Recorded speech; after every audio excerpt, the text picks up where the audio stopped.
Bumunot ng baril si Steves upang patayin niya si Sky. Buti na lamang dumating si Ramos at nagtanong siya kay Steves kung bakit siya nandito. Ang pagsisinungaling na sabi ni Steves na bumunot tuloy siya ng baril dahil may narinig siyang ingay.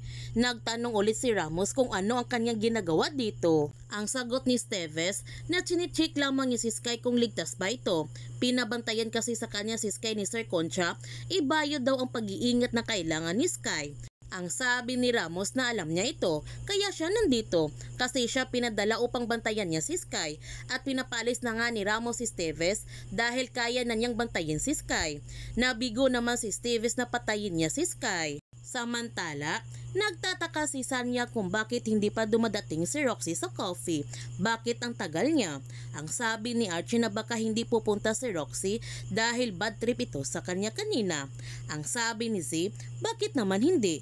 Na forever naman silang LQ ni Roxy. Alam naman ni Sanya na darating si Roxy dahil alam niya na ang kanilang pinag-usapan ngayon ay kung paano nila matutulungan si Sky. Mga ilang sandali dumating na si Roxy at agad naman itong binati ni Archie. Ngunit hindi siya pinansin ni Roxy. Humingi ng sorry si Roxy sa kanila ni Z at Sanya na late siyang dumating. Nagtanong siya nito kung ano ang kanilang dapat gawin para matulungan si Sky. Sumagot naman si Z na ang dapat niya gawin ay mag-break silang dalawa ni Doc Kevin kasi whatever happens, ang kanyang kuya Archie is always part in her life because of Riley.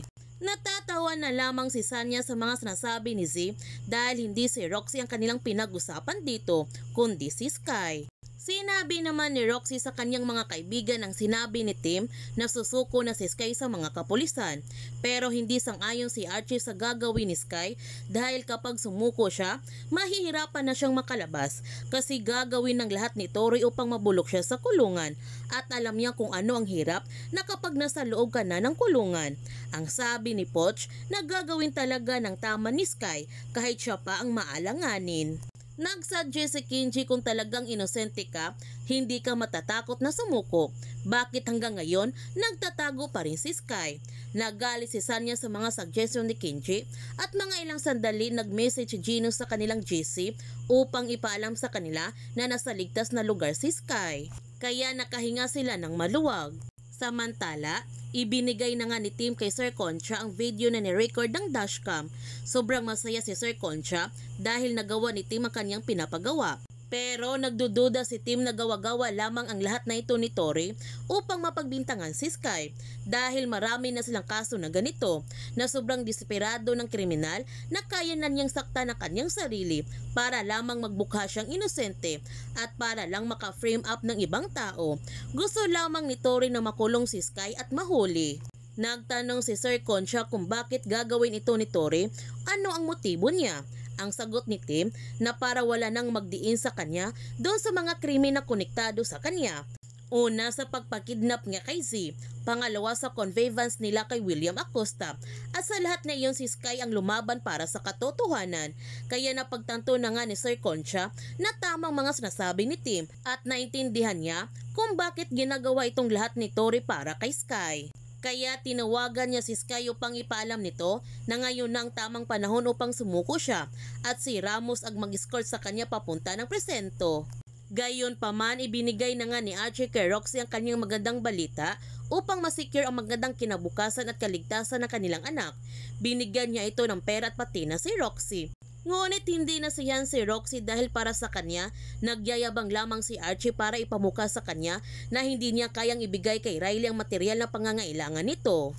Nakiusap si Z kay Roxy na tanggapin na niya ito, pero ayaw pa rin ni Roxy dahil may healthcare naman sila sa ospital. Nakiusap ulit si Z kay Roxy na tanggapin na niya at pandagdag lamang niya para sure. Responsibilidad ng kanyang kuya na i-provide ang best healthcare para sa kanyang pamilya. Hayaan na lamang niya ang kanyang kuya na gumastos. Sang-ayon naman si Sanya sa sinabi ni Z. Ang sabi din ni Kenji na kaysa mapunta ito sa walang kwenta ang pera ni Archie.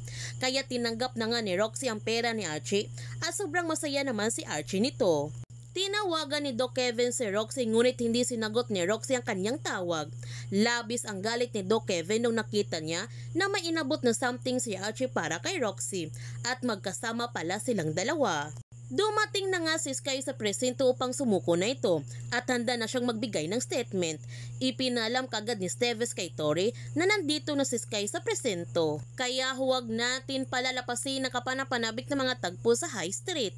Kung bago ka pa channel ko, don't forget to like, subscribe, and click notification bell para palagi kang updated sa mga videos in-upload ko. Thank you for watching and God bless to everyone.